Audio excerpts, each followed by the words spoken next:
አቤት ሰው ስንት አይነት ልብ አለው። ሰው ላስገባ ብዬ እንዳለ ታፓፓርጉስ እንዳለ አላስገባ ነው ስልክ ነው።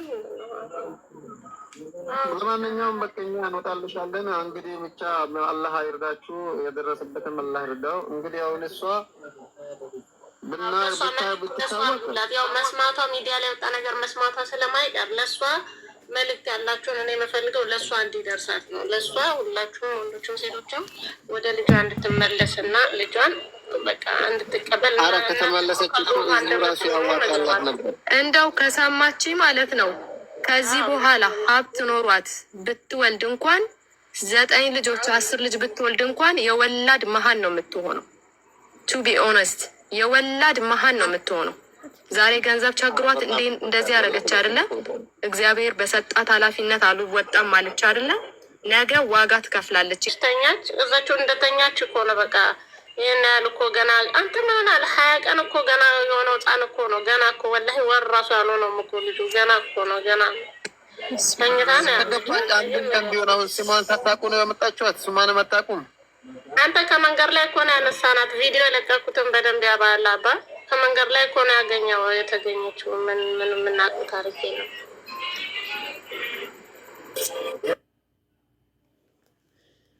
ወይኔ ሲጨንቅ ወላሂ ለሐዚም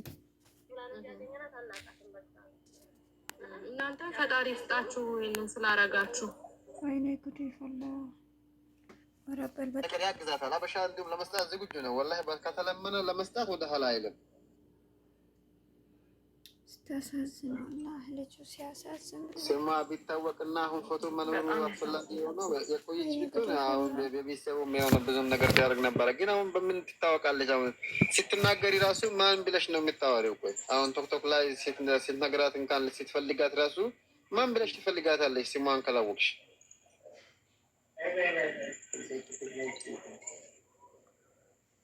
በጣም ከባድ ነው። ስፔሻሊ እኔ ዱባይ ያለ ማህበረሰብ ግን የሆነ ነገር ይጎለዋል። እንደዛ ነው የተረዳሁት። የሆነ ነገር ይጎለዋል። ሴቱም ወንዱም ጤነኛ ማህበረሰብ አይደለም ያለበት። ሴቶቹም አይደለም ወንዶች በጣም አስቸጋሪ ናቸው። እና ሴቶቹ ራሳቸውን ክብራቸውን መጠበቅ አለባቸዋ እንዴ!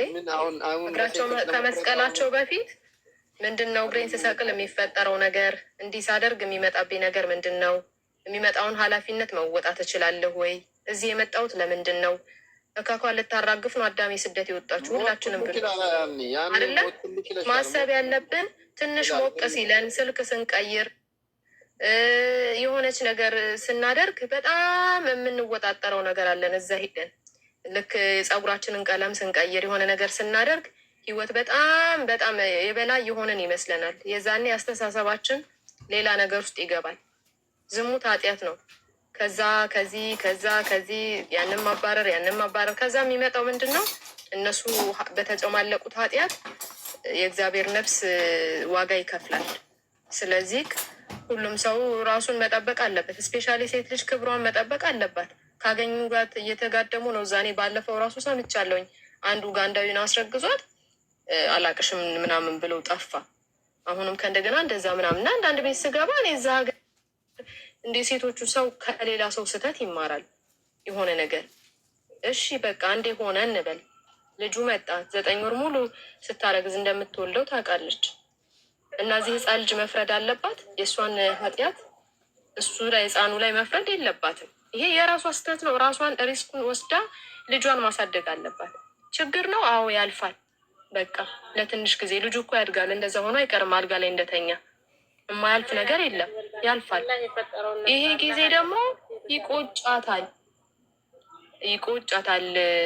የሚገርምሽ ነገር ጊዜ ያልፍና ከ1 አመት ከ2 አመት በኋላ ሰቀቀኑ ራሱ አያስተኛትም። ወይኔ ልጄ እያለች እንዴ!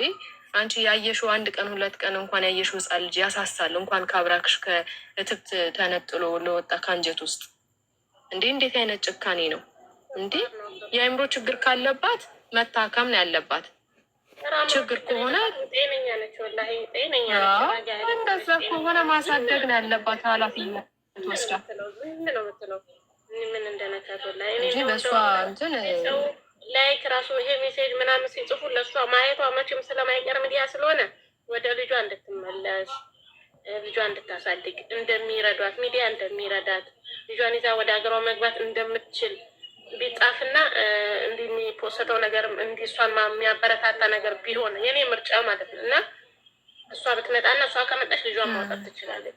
ልጇን ይዛ ወደ ሀገሯ ብትገባ የሚል ነው እኔ ያሰብኩት። ገብቻል። እንደዛ ነው። ከዛ ውጭ እርግጠኛ ነኝ ሀቢባን ታዲያ ማግኘት ትችያለሽ አንቺ። ለምን በውስጥ አጽፊላትም?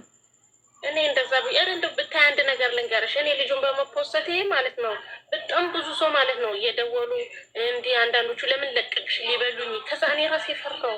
እንዴት ለምን ትለቂያለሽ? እንዴት ለምንድን አንቺ እኮ ሰብአዊነት ስለተሰማሽ ይሄን ያደረግሽው። አዎ ግን ለምን ለቀቅሽ ብለው ሊበሉኝ። ወላሂ በአካል ራሱ እንዴት ትለቂያለሽ ያሉኝ ሰዎች አሉ።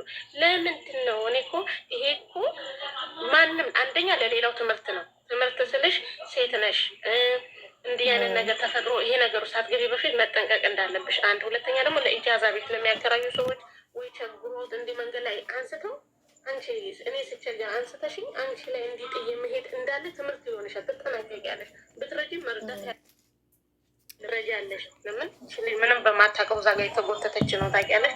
ስለዚህ ያን ትምህርት ይሆናል የሚለውን ወላሂ ያሰብኩት እኔ ወላሂ አላ በሚያውቀው ክፋት አላሰብኩም። ቲክቶኬንም የኔን ሁሉ ነው እኔ ራሴ ብቻ ነኝ እንድች ራሴን ቀርጬ የምለቀው እንጂ ሌላ ነገር የለኝም። ግን ሁሉ ሰው ሊበለኝ አለ። ግን እኔ ክፋት ከሆነም እንግዲህ ሁላችሁም አፉ በለኝ። ወላሂ እኔ አላውቅም። ማኪ መንግስት ወስዷታል ላይ ህፃን ልጅ ለዛው ማረብ ሀገራት ላይ እንዴት ይታመናል? በጣም እኮ እሺ እንደው ኢትዮጵያ ውስጥ ቢሆን ሁሉም ሰው ፈጣሪን ይፈራል፣ እግዚአብሔርን ይፈራል። እንደው ቢበድለውም ቢቆጣው ቢመታው ነው እንጂ ሌላ ነገር ክፋት አያደርገውም። ግን በዚህ ልክ ሰው ሀገር ላይ ፍረድ ምናምን ይላል። አሁን በሳ ቦታ ብሆን በቃ የሆነ ነገር ሀፕን አደረግ ሪስኩን መውሰድ አለብኝ። በቃ ጉድ እኮ ነው። ዱባይ ውስጥ ወረበለን። ከኔ በላይ ማንም ለዛ ልጅ የሚመጣለት ሰው የለም።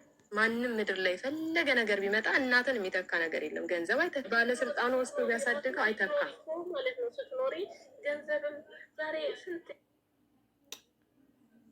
ከፍሉ ሰዎች አሉ። ብርን ሰርተሽ ታገኛለሽ እኮ ምንንም ወርቅም ጌጥም ሰርተሽ አላህ ጤና ከሰጠሽ ምንም ነገር ማታገኘው ነገር የለም። ግን ልጅም የአላህ ስጦታ ነው። የምትሰሪው ፈጥረሽ የምታረጊው ነገር አይደለም። 9 ወር በጥበቡ ነው ሆዳችን ውስጥ አስቀምጦት ሰውን